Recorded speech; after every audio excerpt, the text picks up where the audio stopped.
저를 따라서 믿음을 같이 한번 고백해 보시겠습니다. 주님이 나의 반석이십니다. 주님의 능력만 믿고 따라가길 원합니다. 여러분 뭐 더 말해 뭐 하겠습니까? 집은 튼튼한 기초 위에 세워져야 되잖아요. 우리의 인생도 우리의 영혼도 우리의 삶도 반석 되시는 주님 위에 든든하게 세워져 있어야 그 인생이 견고하고 흔들리지 않고 복된 줄로 믿습니다. 여러분은 주님 반석 위에 든든하게 세워진 인생이십니까? 세 분만 그러시고 나머지 분들은 다 아니신가 봐요. 여러분 우리의 믿음의 고백처럼 주님이 우리의 반석이 되십니다. 반석이 되시길 원합니다. 그 위에 내가 든든하게 서 있기를 원합니다. 늘 믿음으로 고백하시고 주님 의지하시며 주님 앞에 나가시는 저와 여러분들이 모두가 되시기를 간절히 바랍니다. 아멘. 우리 앞뒤 좌우 옆에 계신 분들과 인사 한번 나누겠습니다. 한 주 동안 평안하셨습니까? 한 주 동안 평안하셨습니까? 다시 한번 이렇게 인사 한번 나눌까요? 참 좋은 날입니다. 아름다운 날이죠.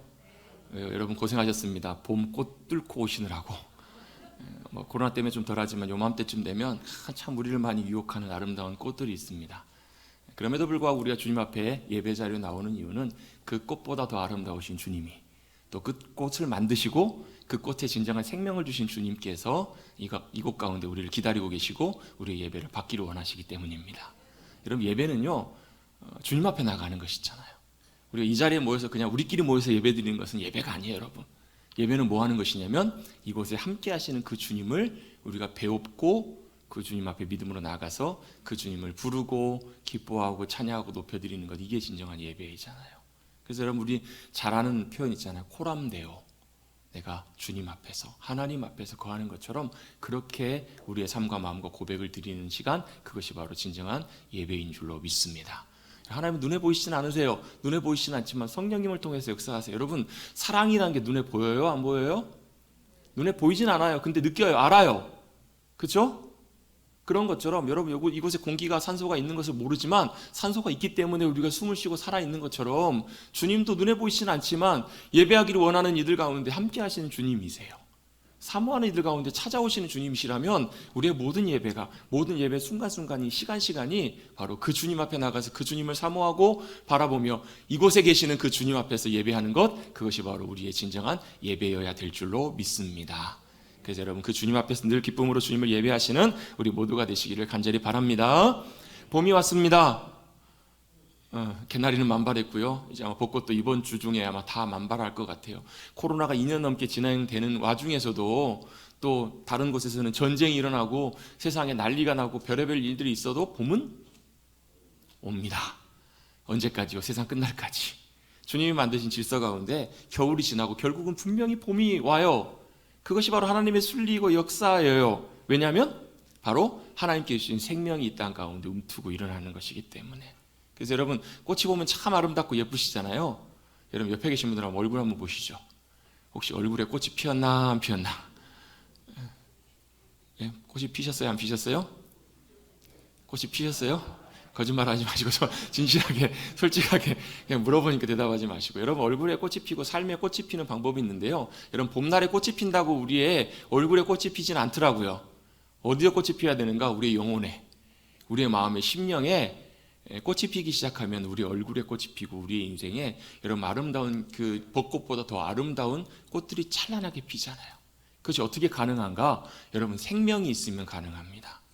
생명이 있으면 겨울을 지나고 메말라버린 가지 가운데에서도 아름답게 꽃이 피어 올라오는 것처럼 저와 여러분의 심령 속에 예수 그리스도의 생명, 예수 그리스도의 그 생명의 은혜가 놀랍게 아름답게 찬란하게 피어 올라가서 여러분의 심령 속에도 인생 속에도 주님이시는 생명의 소망의 봄이 충만하게 임할 수 있게 되기를 간절히 바랍니다. 그것이 정말 귀하고 중요하다라는 거예요. 제가 이번에 사순절 기간을 보내면서 우리 성경 필사 같이 합시다 해가지고 요한복음 요한일서 말씀을 같이 이제 필사를 하는 와중에 몇몇 분들이 같이 동참하고 계시는데요. 저한테 몇 분이 연락을 주셨어요. 전화를 주셔가지고 목사님, 저 성경 필사 다 마쳤어요. 그러시면서 참 감사하다라고 하면서 몇몇 분들이 이런 고백을 하세요. 한 분은요, 목사님 성경 필사를 다 마쳤는데요, 정말 감사해요.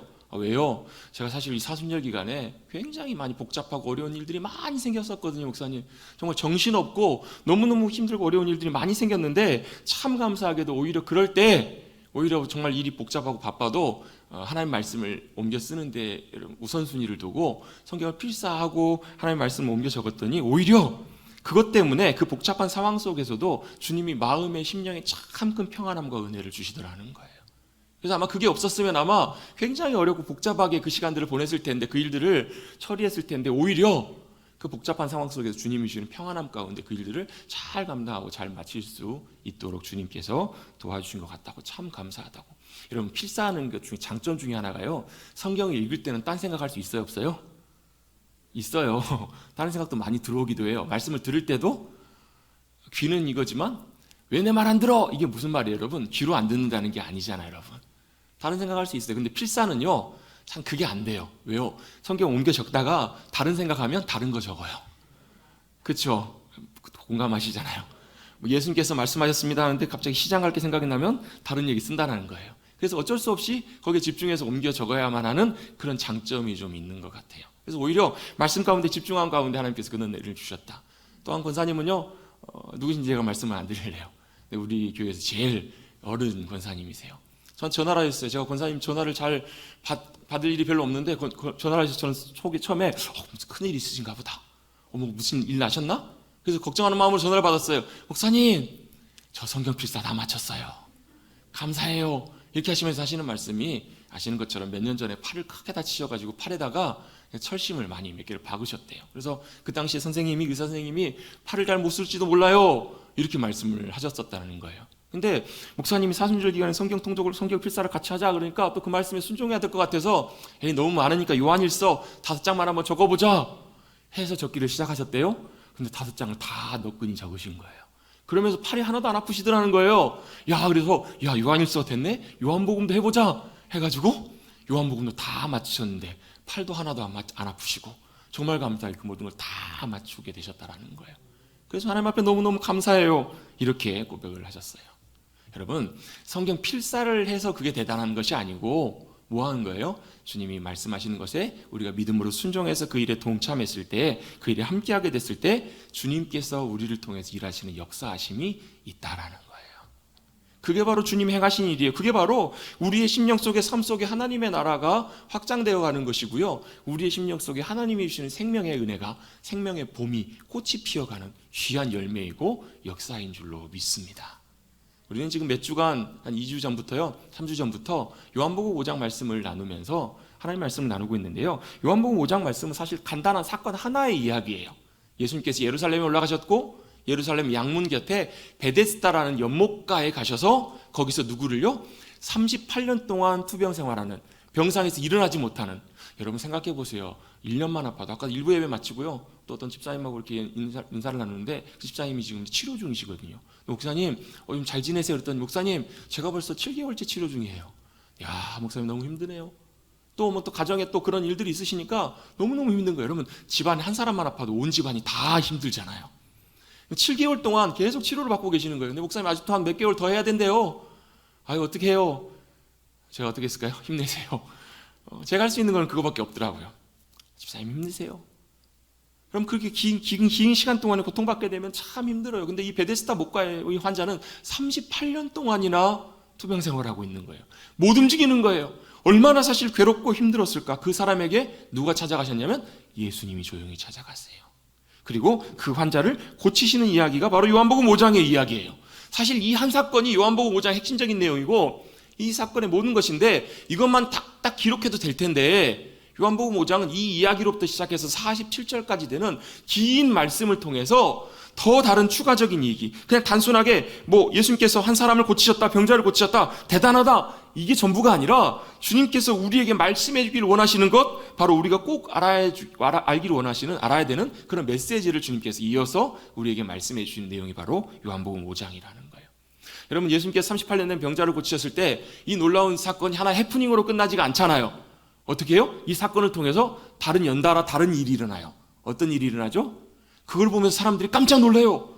아니, 저 사람 38년 동안 못 움직였던 사람 아니냐? 근데 저 사람이 걸어가고 있는 거예요. 자기의 침구와 자기의 살림을 들고 걸어가고 있는 모습을 보면서 사람들이 깜짝 놀랐는데요, 우리 같으면 어떻게 반응할까요? 보통 우와, 어떻게 도대체 그런 일이 일어났을까? 가서 그 일에 관심을 가질 텐데, 여기에 이 일 말고 다른 것에 관심이 가 있었던 사람들이 있어요. 바로 그 당시에 많이 있었던 유대인들이에요. 유대인들이 뭐라고 얘기해요? 그 사람을 찾아가가지고 아니 주님께서 놀랍게 기적 가운데 이 사람을 고치셨으면 참 놀랍고 감사할 일 아니에요. 근데 이 사람들은 따지는 거예요. 뭘 따져요? 왜 안식일에 이 일을 하냐는 거예요. 그럼 왜 그랬을까? 여러분, 이 사람들이 안식일을 이렇게 따지는 이유도 사실은 이거 한 가지 이유예요. 뭐냐면 자기들도 하나님을 사랑하기 때문에 당연히 하나님의 말씀에 순종하는 것이 하나님을 사랑하는 것이라고 그들도 생각했던 거예요. 근데 그럼에도 불구하고 왜 오히려 그 안식일에 예수님이 병자를 고치신 걸 가지고 따지고 대적하고 항의했을까요? 뭐가 문제였을까요? 그들에게는요, 예수님께서 기적 가운데 병자를 고치시고 그에게 정말 큰 은혜와 생명을 주신 것보다 자신들이 볼 때는 더 중요하게 보이는 것이 있었다라는 거예요. 바꿔서 표현해 보면요, 이렇게 표현할 수 있어요. 주님과 뭐가 안 맞는 거예요? 핀트가 안 맞는 거예요. 핀트가. 주님과 초점이 안 맞는 거예요. 기준이 달라요. 주님과 핀트가 안 맞았더니 오히려 자신들은 하나님을 사랑하기 때문에 말씀을 철저하게 지키기 위해서 그렇게 한다고 하지만 실제로는 하나님의 말씀의 의도와 그 말씀 안에 있는 담겨있는 하나님의 마음과 본질을 놓쳐버린 거예요. 그걸 놓치면 핀트가 어긋나요. 그러면 여러분, 이런 일이 생깁니다. 그들은 주님을 위해서 평생을 주님을 헌신하며 사랑하며 산다고 하지만 끝에 가보면 뭐가요? 끝에 가보면 그 결과가, 여러분, 단추 하나 첫 단추 잘못 끼우면 어떻게 돼요? 끝에 가면 이러잖아요. 빨리 급하게 지금 빨리 나가야 되는데, 출근해야 되는데 급하게 옷을 입다 보니까 어떻게 해요? 저도 어제 오늘 새벽인가 어제 밤인가요? 벌써 한참 전 일이라 가물가물하네요. 이제 빨리 나가야 되니까 세수를 열심히 하다가 손가락에 코를 그냥 콱 찔러가지고 코피 날 뻔했어요. 여러분, 급하면 그런 일이 생기잖아요. 어긋나잖아요, 여러분. 제 중학교 3학년 때 역사 선생님이 그런 얘기 하시더라고요. 수업 시간에 빨리 가셔야 되는데, 빨리 출근하셔야 되는데 막 급하게 준비하시다 보니까 양치하시다가 칫솔이 입에서 나와가지고, 거기까지만 얘기하겠습니다. 코를 찌르셔가지고 코피가 나셨다고. 여러분, 정확하게 핀트가 딱 맞아야 돼요. 어긋나면 여러분, 끝에 가서는 여러분 걷잡을 수 없는 여러분 다른 결과가 일어나게 된다라는 거예요. 완전 여러분 엉망이 돼요. 여러분, 이게 여러분 그냥 단추면 몇 개 다시 풀어서 다시 조이면 되지만, 여러분 우리의 인생이라면 여러분 이야기가 달라져요. 우리의 삶이라면 여러분 인생이 삶이 달라지는 거예요. 여러분, 주님과 핀트를 잘 맞추시는 우리 성도님들이 되시기를 축복합니다. 주님의 의도와 주님의 마음을 잘 알으셔야 돼요. 왜 안식일에 이 일을 하느냐? 주님께 항의하는 예수님께서 이렇게 그들에게 대답하시죠. 말씀하시죠. 뭐라고 말씀하세요? 지난주에 나눴던 말씀이에요. 뭐라고 말씀하세요? 아버지께서 일하시니 나도 일한다 라고 주님이 말씀하세요.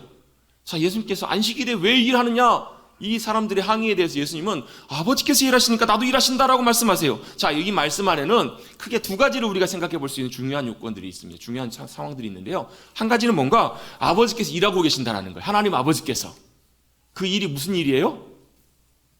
우리에게 진정한 참된 원래 하나님께서 의도하셨던 안식을 회복하시기 위해서, 하나님의 일, 깨어져 버린 안식을 회복하시기 위해서, 그래서 주님께서 여전히 지금도 일하고 계신다라는 거예요. 그래서 여러분, 예수님께서 사람들을 고치시고 치유하시는 일들이 성경에 보면, 특별히 사복음서에 보면 특별히 언제 주님께서 그 일을 많이 행하신 것으로 나타나냐면 안식일에 그 일을 많이 행하신 것으로 나타나요. 일부러 의도적으로 예수님께서 그렇게 하셨다라는 거예요. 예수님은 일부러 그 안식일에 사람들 고치시면 사람들의 반발과 사람들의 항의가 있으실 것을 알면서도 일부러 그렇게 하신 이유는 뭐냐면, 진정한 안식의 의미가 무엇인지를 주님께서 가르쳐 주기를 원하셨던 거예요. 진짜 안식이 바로 뭐예요? 진짜 안식은요, 38년 동안이나 매여 있고 육신의 질병과 아픔 가운데 고통받고 있었던 그 사람이 육신의 결박과 질병의 아픔으로 인해서 그것으로부터, 그 고통의 굴레에서 벗어나게 해주시는 것, 그게 바로 진짜 안식이기 때문에. 아멘. 여러분, 바로 그것이 바로 진짜 안식이에요. 여러분, 하나님의 안식은 그냥 쉬는 것이 안식이 아니라 매여있는 모든 것으로부터 자유케 해주시는, 그래서 원래 하나님께서 창조하실 때 만드셨던 창조의 진정한 완성, 주님이 다 이루시고 완성하신 그 안으로 인도해 가주시는 것, 그게 바로 진짜 하나님이 주시는 안식이라는 거예요. 여러분, 그래서요, 성경에 나와 있는 구원이라는 말, 또 평안이라는 말, 생명이라는 말, 안식이라는 말, 이런 말들이 다른 표현들이지만 사실 다 연결이 됩니다. 우리가 진정한 구원을 누리고 살아간다는 말은 주님이 또 우리에게 뭘 주신다는 거예요? 영원한 안식을 주신다는 말이에요. 여러분 우리 살아가는 일상이 여러분 여유로우세요? 바쁘세요? 굉장히 생각보다 바빠요. 갈수록 더 바빠질 거예요. 왜요? 세상이 발달하면 발달할수록 더 바빠져요. 더 복잡해져요. 시간도 더 빨리 가요. 다니엘 12장에 말씀하고 있는 것처럼 사람들이 왕래하는데 금방금방 가요. 요즘 여러분 하루면 미국 갑니다. 미국 가서 뭐 볼일 다 봐요. 제주도요? 아침 갔다가 저녁에 오면 하루 종일 많은 것들 할 수 있어요. 서울에서 부산까지도 여러분 3시간도 안 걸립니다. 갈수록 더 짧아질 거예요. 더 빨라지고 짧아지면 짧아질수록요, 안타깝게도 우리의 인생도 더 빨리 가요. 우리의 삶의 시간도 더 빨리 가면서 무슨 일이 생기냐면 더 바빠진다라는 거예요. 여러분 옛날하고 지금 비교해보면 어떠세요? 지금이 훨씬 더 좀 여유가 없으시죠? 그렇다고 하세요 여러분. 더 분주하시잖아요. 제가 말씀을 준비하다가요 어떤 통계를 봤는데요, 1990년대 초반, 그러니까 한 30년 전쯤이죠. 30년 전쯤에 통계가 나와 있는데 어떤 통계냐면 40대 남성 사망률이 전 세계에서 우리나라가 1등이었더라고요. 여러분 40대 중반의 남성이라면 여러분 가장 경제활동을 왕성하게 해야 되고요, 가장 중요한 인생의 시간뿐만 아니라 국가에서도 제일 중요한 연령대가 어떻게 보면 중요한 일을 감당할 때가 40대잖아요. 근데 40대 남성들이 우리나라 남성 사망률이 전 세계 1위였다라는 거예요. 물론 지금 30년이 지난 지금은 그게 한 4분의 1 정도로 많이 줄었다고 합니다. 많이 살기 좋아진 것 같기는 해요. 그 당시에 왜 그렇게 사람들이 많이 젊은 나이에도 사람들이 많이 죽었을까? 여러분 그 당시에 여러분 70년대 60년대를 지나오면서 우리나라에 여러분 부르짖는 구호와 모토가 있었어요. 뭐였어요? 네? 노래도 있었잖아요. 잘 살아보세, 잘 살아보세, 우리도 한번 잘 살아보세. 잘 살아보기 위해서 열심히 노력하는 거예요. 열심히 수고하는 거예요. 그럼 여러분 잘 살기 위해서 고생하고 수고하고 쉬지 않고 열심히 노력하면 잘 살아져야 되잖아요. 그죠? 잘 살아지기는 했어요. 근데 안타깝게도요, 잘 사는 것처럼 보이지만 실제 우리의 생명은 확장되는 것이 아니라 줄어들었다는 거예요. 여러분 잘 살기 위해서 노력하는데, 잘 살기 위해서 땅을 파요, 수고해요, 열심히 노력해요. 근데 잘 살기 위해서 땅 파고 수고해가지고 어떻게 돼요? 결국은 죽어요. 결국은 살기 위해서 열심히 노력하고 수고하지만 그 끝에는 사는 게 아니라 죽음이 우리를 기다리고 있다는 거예요. 여러분 그게 바로 우리 인간의 실존이고 죄된 인간의 본성이에요. 왜요? 우리가 타락하고 범죄함으로 하나님 앞에 쫓겨나고 분리되는 그 순간부터 우리에게 찾아가는 숙명이 뭐냐면, 아담을 향해 주님 말씀하시잖아요. 너는 뭐 하라고요? 죽을 때까지 땅을 팔아야 될, 땅을 파야 될 거다. 땅을 파. 왜요? 먹고 살기 위해서 땅을 파야 된다는 거예요. 여러분 먹고 살기 위해서 땅을 열심히 파요. 평생도록 파요. 우리 남성분들, 여성분들 요즘 얼마나 수고하세요. 요즘 또 맞벌이라 그래서 우리 아내분들도 여자분들도 많이 일선에 뛰어 수고하시잖아요. 뭐 하시기 위해서? 먹고 살기 위해서. 살기 위해서 수고하잖아요. 살기 위해서 열심히 땅을 파고 수고하는데 그 마지막 끝에는 뭐가 있어요? 그러다 죽는 거예요. 거기에 생명이 없어요. 안타깝게도 열심히 땅을 파고 수고하지만 결국 그러다가 죽어요. 그래서 여러분 우리에게 뭐가 필요하냐면요, 그래서 주님이 우리의 생명이 되어주시고 공급자가 되어주셔야 된다는 거예요. 그래서 주님이 우리의 안식이 되어주셔야 우리의 영혼의 진정한 주님이 안식을 주실 수 있다는 거예요. 그래서 뭐라고요? 그 안식을 주님께서 우리에게 주시려고 주님께서 우리 가운데 오셔서 병자도 고치시고요, 귀신 가운데 고통받는 이도 자유케 해주시고요, 어려움 가운데 문제 가운데 이들에게도 진정한 안식을 주신 거예요. 왜요? 여러분 우리가 쉰다고 쉬어지는 게 아니잖아요. 여러분 예배드리러 올 때도 우리가 안식일을 기억하여 거룩하게 지키라 해서 와서 예배드리러 오는데요, 여러분 예배드리고 오기 전에 집에 여러분 중요한 문제가 생겼어요. 심각한 문제가 생겼어요. 막 집에 막 벽이 무너졌어요. 그러면 여러분 무슨 생각 하실래요? 예배드리면서도 그 무너진 담 어떻게 하나. 제가 말씀드렸잖아요, 몇 년 전에 제가 살던 사택에서 싱크대가 앞에 선반이 다 무너졌다고. 무너지고 나니까요, 그게 문제가 아니고 당장에 먹을 밥그릇도 없더라고요. 한 끼 한 끼 먹기가 쉽지 않고 그 도대체 어떻게 해야 되느냐, 온통 모든 관심이 다 거기에만 쏠리게 돼 있더라고요. 여러분 그 상황 속에서 예배를 드리면 여러분 무슨 생각으로 예배 드릴까요? 여러분 거기에 진정한 안식과 평안이 있으실까요? 없으실까요? 없어요. 여러분 거기에 매여 있는 거예요. 여러분 큰 고통이 있어요, 문제가 있어요. 거기에 자유케 되지 않는 이상 우리에게는 진정한 안식이 없다라는 거예요. 그래서 주님이 우리에게 그 안식을 주시길 원하시고요, 우리를 초청하시는 거예요. 어디로요? 그 안식으로 들어오라, 그 안식으로 나오라. 여러분 주님이 우리의 진정한 안식이 되어주시는 줄로 믿습니다. 요즘 여러분 식당에 가보면요, 저도 예전에 한번 예전에 그 전사님들하고 식사를 하기 식당을 딱 갔는데 식사가 안 된다는 거예요. 왜요? 요즘 식당마다 다 뭐가 있냐면 브레이크 타임이 있더라고요. 브레이크 타임이. 그래서 그 시간에는 식사를 쉴 수가 없다는, 여러분 식당 입장에 생각해 보시면 그때 그 시간이라도 여러분 한 테이블 두 테이블이라도 손님이 와서 여러분 장사하는 게 이득이에요, 안 하는 게 이득이에요? 하는 게 경제적으로는 훨씬 돈으로는 이득이죠. 근데 이제는 식당에서도 그렇게 안 하더라고요. 왜요? 그 시간에 직원들이 좀 쉬면서 잘 준비해서 저녁 식사를 잘 준비하는, 저녁 장사를 또 준비하는 그런 걸 더 선호하게 되는 거예요. 여러분 이렇게 바뀌어가잖아요. 여러분 우리의 영혼도, 우리의 삶도, 우리의 모든 일상도 여러분 바뀌어지셔야 돼요. 어떻게 해요? 주님이 브레이크 타임이라고 말씀하시면 멈춰설 수 있으셔야 된다는 거예요. 당장에 눈에 보이는 어떤 이익이나 장사 그 이전에 모 안에 주님의 안식 안에 들어갈 수 있어야 된다는 거예요. 여러분 요즘 보면 막 잠도 직장인들 뭐 일하는 사람들에게요, 점심시간에 잠깐 쉬라고 뭐 이렇게 수면방, 이렇게 캡슐 같은 거 제공해 주는 데가 있더라고요. 그 안에 들어가면 잠깐 동안이라도 모든 걸 차단하고 쉴 수 있는 거예요. 우리 영혼에도 그런 안식이 필요하다는 거예요. 그걸 주님께서 우리에게 주시기를 원하시는 거예요. 여러분 그 안식 안에 들어갈 수 있게 되기를 간절히 바랍니다.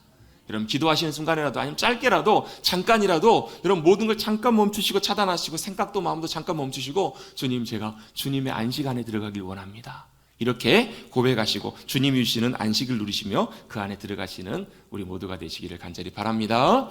이게 바로 첫 번째, 하나님 아버지께서 일하시니 나도 일한다라는 예수님의 말씀의 의도이고, 두 번째 의도는 뭐냐면 예수님께서는 자신의 일을 하시러 오시는 것이 아니라 하나님 아버지의 일만을 위해서 오셨다라는 거예요.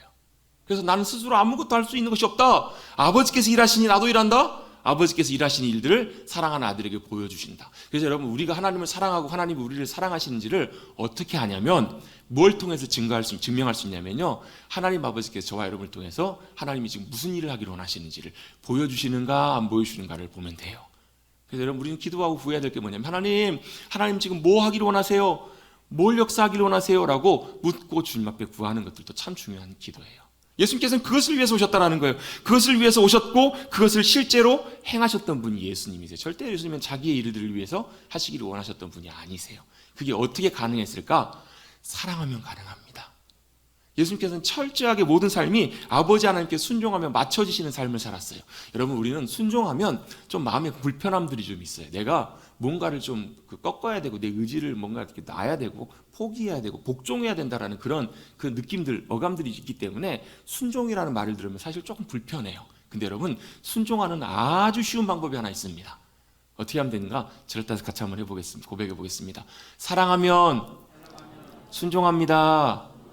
여러분 사랑하면요 순종하는 것이 아주 가벼워져요. 쉬워져요. 즐거워져요.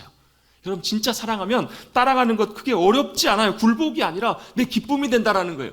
내가 사랑하는 사람을 위해서 내가 그 사람이 원하는 것을 따라가고 그 사람이 말을 듣는 것은요 큰 기쁨이에요. 여러분 예수님은 그 기쁨 가운데 사셨던 거예요. 그래서 나는 스스로 아무것도 못한다, 아버지께서 행하시는 그것만을 한다, 그렇게 주님이 이 땅에 오셨기 때문에 하나님 아버지께서 예수님에게 뭘 주셨는가? 크게 두 가지를 주십니다.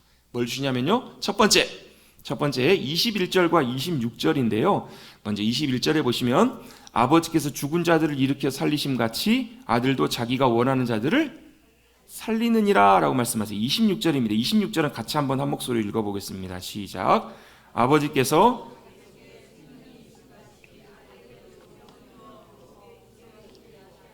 아멘. 자, 예수님께 하나님께서 뭘 주셨는가? 하나님 말씀에 순종해서 하나님이 일하시는 그 일들을 이루시기 위해서 이 땅에 오신 예수님께 첫 번째로 주신 것은 뭐냐면 생명을 주셨다라는 거예요. 하나님 아버지의 영원한 생명을 예수님에게 주신 거예요. 예수님, 그래서 그분 안에는 뭐가 있으시냐면 생명이 있으신 거예요. 여러분 우리가 작년 우리 피택자 교육 때도 그렇고 그 전에 우리가 확신반 성경 공부를 하면서요, 확신반 성경 공부의 첫 번째 그 단원이 뭐냐면 구원의 확신이거든요. 근데 구원의 확신을 우리가 나눌 때 이 말씀을 우리가 함께 암송하고 공부를 해요. 뭐냐면 또 증거는 이것이니, 우리가 구원받은 증거가 뭐냐면 하나님께서 아들에게 생명을 주셨다라는 거예요. 그래서 그 생명이 누구에게 있냐면 아들 예수님에게 생명이 있으시대요. 그러니까 예수님이 이 땅에 오실 때 하나님 아버지 생명을 갖고 오신 거예요. 그래서 어떻게 해요? 아들을 내 안에, 예수 그리스도를 내 안에 모시고 아들 예수 그리스도가 내 안에 계시는 분 안에는 뭐가 있는 거예요? 생명이 있는 거예요. 예수님께서 그 생명을 저와 여러분에게 주시기 위해서 이 땅에 오신 거예요. 요즘 그 광고를 보니까요, 코로나 상황들이 심해지면서 예전에도 그랬지만 그 수혈이 굉장히 필요한가 봐요. 피가 굉장히 많이 모자라가지고 수혈이 필요한 사람들에게 피가 모자라가지고 수혈을 많이 이렇게 동참하는 그런 그 캠페인들을 하더라고요. 여러분, 왜 수혈이 필요해요? 피가 들어가야 살아요. 피가 생명이기 때문에 피가 들어가야 살아요. 근데 여러분, 그 피는요, 우리의 뭘 살리냐면 우리의 육신만 살려요. 우리의 육신은 주님 부르시면 언제라도 죽어요. 떠나야 되는 인생이에요. 그런데 우리의 영혼은 사라지잖아요. 우리의 영혼에는 뭐가 필요해요? 생명이 필요해요. 무슨 생명이요? 영원한 생명이 필요한 거예요. 그 생명이 누구에게요? 예수 그리스도께 하나님께 주신 생명이라는 거예요. 그래서 예수님 그분을 내 안에 모시고 믿고 따라가는, 순종하고 의지하는 이들에게는 뭐가 있는가? 생명이 주어진다라는 거예요. 그래서 22절도 이렇게 말씀합니다. 아버지께서 아무도 심판하지 않으시고 심판을 다 아버지께 맡기셨는데, 24절입니다. 24절 우리 지난주에 함께 나눴던 말씀인데요. 다 같이 한 목소리로 같이 한번 읽어봅니다. 시작. 내가 진실로 진실로 너에게 이르노니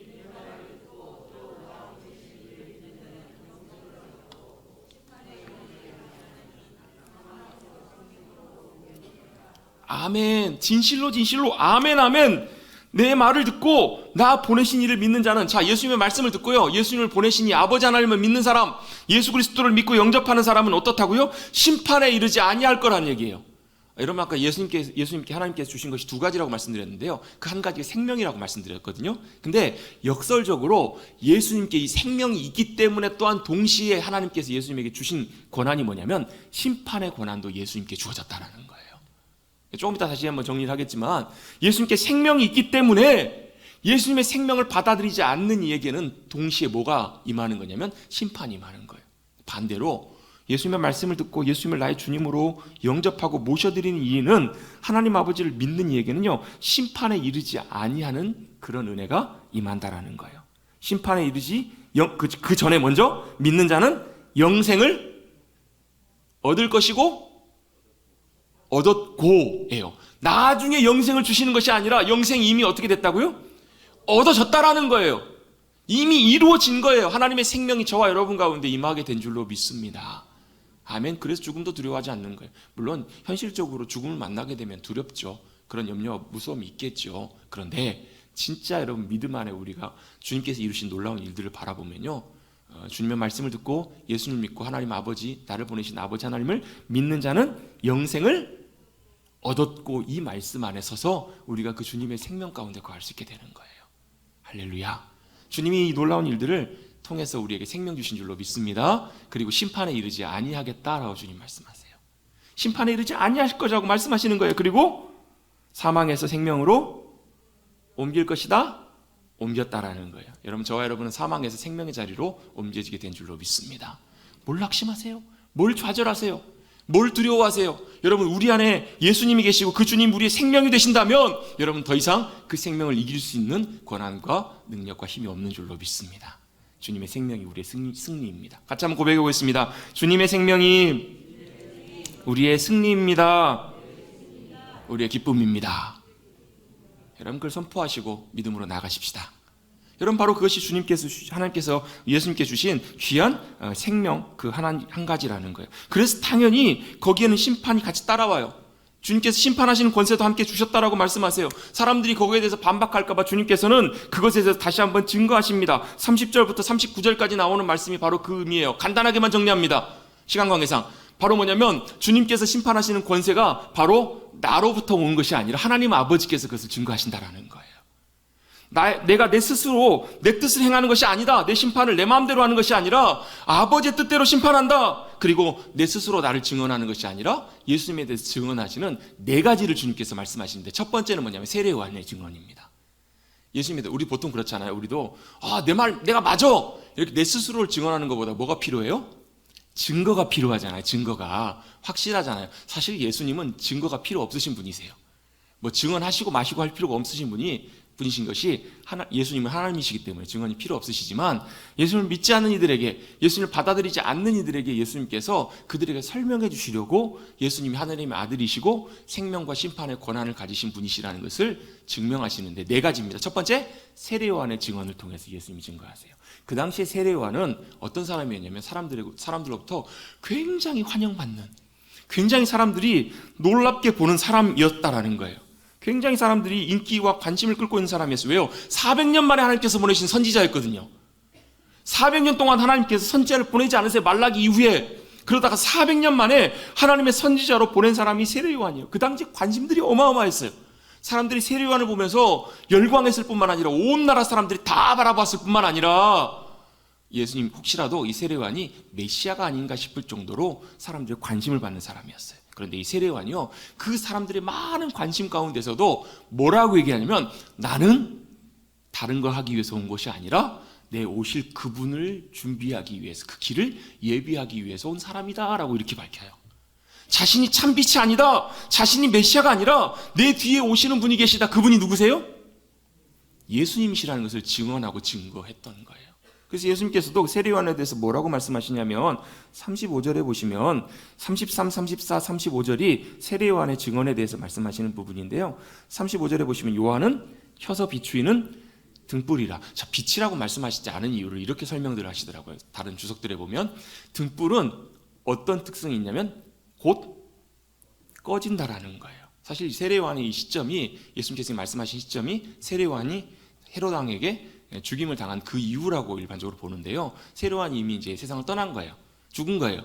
그래서 그걸 빛이라고 표현하시지 않고 등불이라고 표현하셔서 지금은 이미 이제 꺼져 있는데, 그 등불이 바로 사람들 앞에 비추었다라는 거예요. 근데 결국은 세례요한이 증거하고 비췄던 모든 것들도, 그래서 한때 사람들이 그 세례요한의 빛에 즐거이 있기를 원하여서 많이 사람들이 있었지만, 세례요한이 증거했던 삶을 통해서 보이고 나타냈던 증거가 바로 뭐냐면 예수님이 우리 메시아라는 거예요. 예수님이 하나님의 아들이시고 그분이 오신다라는 것을 소리치고 증거했던 거예요. 그것이 첫 번째 증거라고 주님 말씀하시고요. 두 번째 증거는 뭐냐? 36절입니다. 36절에 보시면 요한의 증거보다 더 큰 증거가 있는데 뭐냐면, 아버지께서 내게 주사 이루게 하시는 역사, 곧 내가 하는 그 역사가 아버지께서 나를 보내신 것을 나를 위해서 증언한다라고 말씀하세요. 자, 두 번째 증거가 뭐냐면요, 잘 보세요.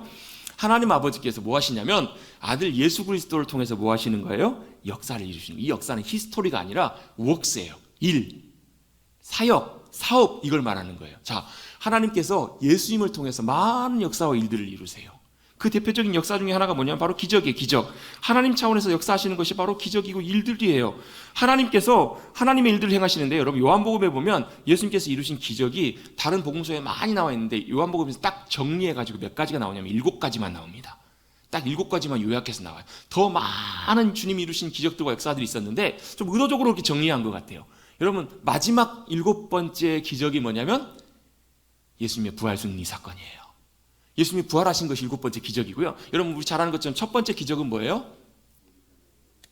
가나에서 혼인잔치에서 물을 포도주로 바꾸신 사건. 여러분, 그것도 놀라운 일이죠. 어떻게 물이 포도주로 변하겠어요? 자연 법칙을 깨트리시고 물로 포도주로 만드실 수 있는 주님의 놀라운 권세와 능력을 보여주신 사건부터 해가지고 요한복음 5장에 나오는 38년 된 병자를 고치신 사건, 그걸 통해서 나중에도 보면 뭐가 나오냐면 죽은 나사로를 살리시는 기적의 사건들도 등장해요. 그리고 맨 마지막 기적의 사건이 무엇이냐면 자신도 죽음 가운데 들어가셨다가 죽음과 사망의 권세를 깨뜨리시고 부활 승리하시는 놀라운 기적을 보여주시는 것을 통해서 뭘 보여주시는 거예요? 하나님 아버지의 권세와 능력과 기적 역사심들이 예수 그리스도 자신을 통해서 나타나시는 것을 보여주신 거예요. 그게 증거가 되는 거예요. 그게 바로 주님의 증거예요. 여러분, 하나님 차원에서 역사심들이 일어나는 거예요. 여러분, 기적이란 말은, 표적이란 말은 뭘 말을 하는 거냐면요, 우리 차원의 삶, 우리 일상 속에서 하나님 차원의 일이 일어나는 것이 바로 기적이에요. 여러분, 이게 이해가 되세요? 우리의 일상, 우리의 차원의 삶에서 하나님 차원의 일이 일어나는 것이 기적이라고요. 자, 우리는 무슨 세계를 살아가고 있냐면 3차원의 세계를 살아갑니다. 3차원은 뭐냐면 입체적인 세상이에요. 1차원은 우리 그렇죠, 선이나 점 이런 게 1차원이고 2차원은 평면이잖아요. 평면. 3차원은 입체예요. 입체. 그래서 3차원이라고 표현하면 입체적인 거예요. 여러분, 우리 삶은 다 입체적인 삶이잖아요. 근데 여러분, 4차원의 세계는 어떨까요? 우리가 경험 안 해봐서 몰라요. 근데 놀라운 것은 3차원에서는 이해할 수 없는 일이 4차원에서 일어나요. 4차원 말고 5차원, 그 고차원으로 가면요, 우리 차원에서 도저히 이해할 수 없는 역사들이 일어나요. 여러분, 한 십몇 년 전인가요? 개봉했던 인터스텔라라는 영화에 보면 우주 블랙홀을 주제로 해가지고 만들어진 영화인데요, 참 심오하고 거기에 참 많은 인사이트들이 있어요. 사실 영적으로도 그 안에 참 우리가 생각해 볼 수 있는 참 귀한 놀라운 것들이 많이 담겨있더라고요. 저도 잠깐 봤는데 참 귀해요. 거기서 보면 시간과 공간이, 블랙홀이라는 상황 속에서 시간과 공간도 움직여져요. 그 블랙홀의 중력 때문에 시간과 공간이 움직여지면 여러분 우리 일상에서는 시간과 공간이 마음대로 돼요? 안 돼요? 안 돼요. 불가능해요. 근데 그 우주역학 속에서는 뭐 양자역학이나 이런 데서는 조금씩 가능해요. 그게 우리 차원이 아니라 다른 차원의 일이기 때문에, 더 고차원의 일이기 때문에 그래요. 근데요, 우리가 예측할 수 있는 그 차원보다 더 높은 차원에 계신 분이 누구시냐면 하나님이시라는 거예요. 하나님 차원은 우리 생각으로, 우리 차원으로 이해할 수 없는 차원이 바로 하나님 차원인데, 참 감사하고 놀라운 것은 뭐냐면 그 하나님 차원의 역사하심과 일하심들이 저와 여러분의 삶의 자리에서 이루어지는 것, 그게 바로 기적이라는 거예요. 그런 역사들이 실제로 일어나잖아요. 어떻게 38년 된 병자가 일어나요? 네가 낫고 자느냐? 그랬더니 실제로 주님이 일어나라, 걸어가라 하니까 어떻게 돼요? 걸어가지잖아요. 이게 바로 예수 그리스도를 통해서 하나님께서 이루신 하나님의 일이라는 거예요. 한 사모님이요, 그 속이 안 좋으셔가지고 막 혈변을 보시고 그래서 병원을 가셨더니 큰 병원을 빨리 가보라고. 그래서 제가 몇 년 전에도 이 얘기를 한번 나눈 것 같아요. 갔더니 큰 병원에서 검사를 해보고 내시경을 해봤더니 대장과 소장 사이에 큰 종양, 악성 종양이 있는데 암인 것 같다고. 빨리 치료를 해야 된다. 가만 놔두면 장이 막히거나 큰일 날 수 있다고. 그래서 수술 날짜를 급하게 잡고 잘 조정해줘가지고 굉장히 빠른 시간 안에 다음 주 목요일 날 수술이 되도록 그렇게 날짜를 조정해 주신 거예요. 근데 주일날 지나고 화요일 날 한 기도 집회 예배 참석을 하셨는데요. 말씀을 듣는데 사모님이 도저히 견디실 수 없네요. 그분이 원래 말씀 시간에 이럴 때는 꼼짝을 안 하시고 움직이지 않은 분이신데 목사님이 앞에서 보고 계시는데 그분이 나가시더라는 거예요, 사모님이. 그래서 무슨 일이신가? 나중에 듣고 봤더니 말씀을 듣고 있는데 이 허리 쪽에서 엄청나게 뜨거운 열기가 너무너무 뜨거워서 견딜 수 없을 만큼 뜨거운 열기가 이렇게 생겨가지고 도저히 못 참아가지고 밖에 나가셨다는 거예요. 그래서 화장실에 가서 뭔 일인가 해서 봤더니 안에 입고 계시는 그 네이가 속옷이, 흰색 속옷이 너무너무 뜨거워가지고 밖에 있는 이 옷 색깔로 이염이 된 거예요. 밖에 있는 진한 옷 색깔이 흰색 그 속옷에 물들 만큼 그렇게 뜨거운 열기가 그 안에 났던 거예요. 그리고 나서 화장실에 가가지고 뭔가를 다 속에서 다 쏟아내시고 밖에서 막 이상한 것들이 다 나온 거예요.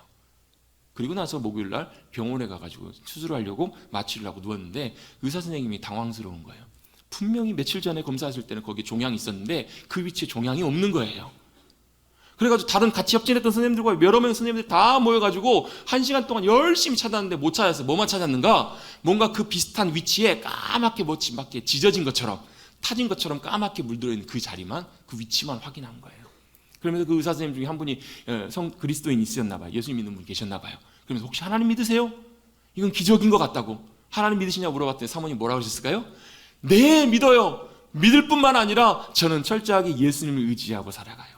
예수님께 믿음으로 의지할 때 예수님을 믿음으로 의지하며 살아가는 사람이에요. 예수님을 믿음으로 의지할 때 그런 놀라운 기적과 역사하심들을 주님께서 여전히 지금도 행해 가시는 주님이시라는 거예요. 여러분, 바로 그걸 통해서 주님께서 하나님이 나를 보내신 증거라고 주님께서 말씀하실 뿐만 아니라 여전히 지금을 살아가는 우리들에게도 하나님의 놀라운 일들과 역사하심들을 나타내기를 원하시는 하나님이신 줄로 믿습니다. 그것이 바로 두 번째 예수님을 증거하는 중요한 증거이고, 세 번째 증거는 하나님 아버지께서 증언하십니다. 37절에도 보시면 하나님 아버지께서 친히 나를 위해서 증언하셨다라는 거예요. 뭐라고 증언하셨어요? 예수님께 세례 받으실 때 이는 내 사랑하는 아들이요 내 기뻐하는 자라고 주님이 친히 말씀해 주세요. 네 번째는 뭔가 성경이 이를 증언해요.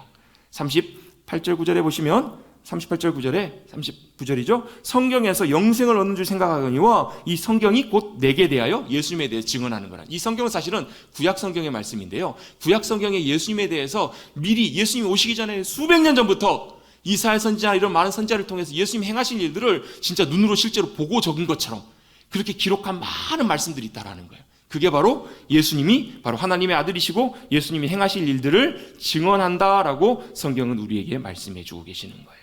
그래서 예수님께서 오셔서 하나님의 일들을 행하심으로 우리의 영혼에게 진정한 생명과 참된 영원한 안식을 우리 가운데 허락해 주신 줄로 믿습니다.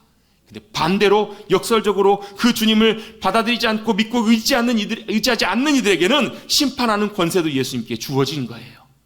예수님께 동시에 동안 심판하는 권세가 주어졌기 때문에 예수님께서는 무슨 자리로 나오라고 부르시는가? 생명의 자리로 나오라고 부르십니다. 그리고 그 생명 가운데 있는 이들에게 주님은 이렇게 말씀하십니다. 25절 말씀 같이 한번 읽어봅니다. 25절입니다. 시작. 진실로 진실로 너희에게 이르노니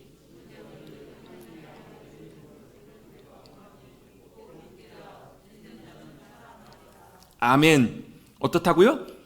듣는 자는 살아나리라. 여러분, 물론 이 말씀엔 두 가지 의미가 다 포함되어 있습니다. 우리가 언젠가 결국은 죽을 거예요. 그런데 마지막 날 주님이 다시 오실 때 우리가 무덤 가운데 잠자고 있는 이들을 향해서도 나사로야 나오너라 부르셨던 주님께서 저와 여러분을 그렇게 부르신다라는 거예요. 생명 가운데 잠들어 있는 이들에게 저와 여러분을 부르시면서 나오라라고 말씀하세요. 그때 그 음성을 듣는 자는 살아나요. 어떻게 해요? 주님처럼 영광의 부활로 일어나게 된다라는 거예요. 그 마지막 날에 주님께 살게 하실 놀라운 부활의 생명과 소망이 우리 가운데 약속되어 있어요. 그런데요, 이 말씀에 재밌는 표현이 좀 있어요. 이 구절에 보면 미래형과 현재형이 같이 나와 있습니다. 우리 보통 시제는 같이 맞춰줘야 되잖아요. 자, 하나님, 죽은 자들이 하나님의 아들의 음성을 들을 때가 오나니, 이 말은 뭐예요? 올 거라는 얘기잖아요. 그죠?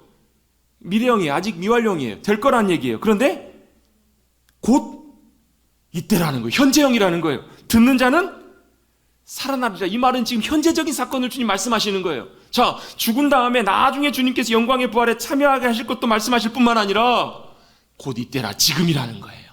지금도 주님 뭐 하신다? 말씀하신다. 그래서 그 음성을 듣는 자는 살아날 것이라고 주님 분명히 말씀하고 계시는 거예요. 우리의 영혼이 죽어있는 자, 우리가 때때로 죽어있진 않더라도 주님의 생명 가운데 살아가더라도 우리의 영혼이 낙심하여 무너져 있는 자, 쓰러져 있는 자들 향해서도 주님께서 말씀하시면 우리의 영혼이 살아나게 됩니다. 왜요? 듣는 자는 살아날 것이기 때문에. 다 무덤 속에 잠자고 있는 자들에게도 주님께서 부르시면 일어나는 것처럼. 그래서 여러분, 그 주님의 음성이 들릴 때 어떤 분들은요, 마치 그렇게 들리는 분도 계세요. 마치 속에서 북소리가 붕붕붕붕 들리는 것처럼. 또 어떤 분들은요, 시원한 바람이 부는 것처럼. 또 때때로 어떤 분들은요, 마음속에 어떤 뜨거운 불덩어리가 들어오는 것처럼 주님께서 우리에게 말씀하실 때도 있어요. 또 어떤 분들은요, 그 말씀이 들어질 때 영혼이 정신이 그냥 번쩍 드는 경우들도 있어요. 폭포수처럼 놀라운 시원한 은혜가 우리 심령 속에 부어질 때도 있어요. 어쨌든 간에 중요한 게 주님이 말씀하시면 그 음성을 듣는 자는 살아납니다. 아멘. 듣는 자는 살아난다라는 거예요. 듣는 자는 일어나요. 여러분, 제가 지난주에 뉴스를 보면서 안타까운 뉴스를 봤어요. 아침에 드라마 촬영을 하려고 촬영장에 나가고 있던 스태프진들이 타고 가고 있는 버스가 덤프트럭과 충돌하게 됐어요. 그래서 여러분, 10명 정도가 중경상을 입었는데 그 중에 한 사람이 사망을 하게 됐는데, 방송국 PD가, 드라마 PD가, 30대 PD가 세상을 떠나게 됐어요.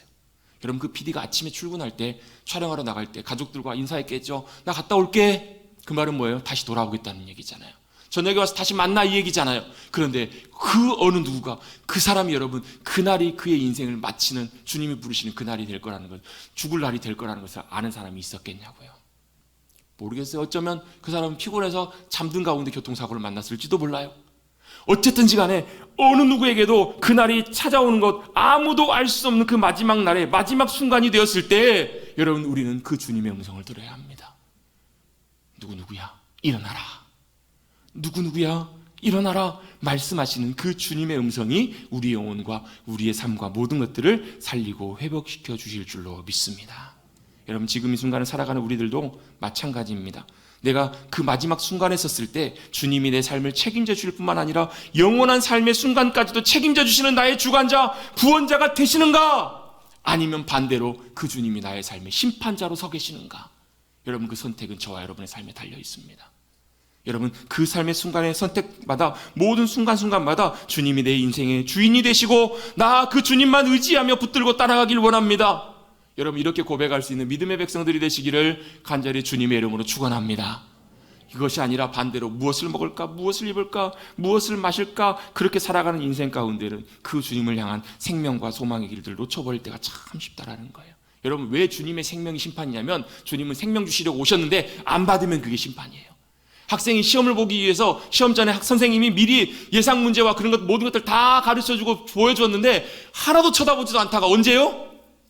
시험장에 딱 들어가서 시험지에 딱 마주봤을 때 엄청난 후회 가운데서요, 뭐요? 껄껄. 내가 그때 볼 걸. 지옥에 제일 유행하는 단어가 껄껄이라고 하잖아요. 그때 할 걸. 그게 아니라 지금 이 순간에 다시금 말씀하시는 그 주님의 음성 앞에 나오시는 저와 여러분, 우리 모두가 되시기를 간절히 주님의 이름으로 축복합니다. 그럴 때 주님의 음성이 우리 가운데 들릴 것입니다. 일어나라. 따라하시지 않으셔도 됩니다. 38년 된 병자를 향해서 그렇게 말씀하셨던 것처럼 우리의 영혼을 향해서도 일어나라 말씀하시는 그 주님의 음성이 우리 영혼을 살리고 놀라운 영광의 부활로 마지막 날에도 살리실 그 주님의 음성 가운데 나가시는, 주님이 주시는 확신과 평안과 안식을 누리며 살아가시는 저와 여러분 되시기를 간절히 주님의 이름으로 축원합니다. 기도하겠습니다. 하나님 아버지 감사합니다.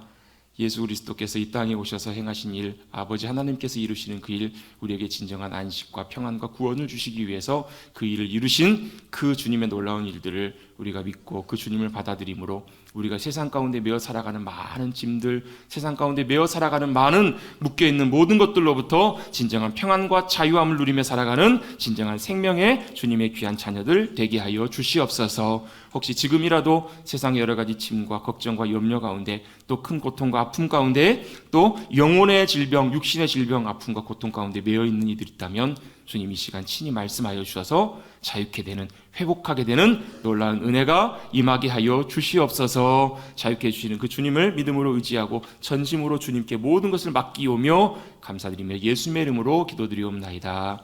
아멘.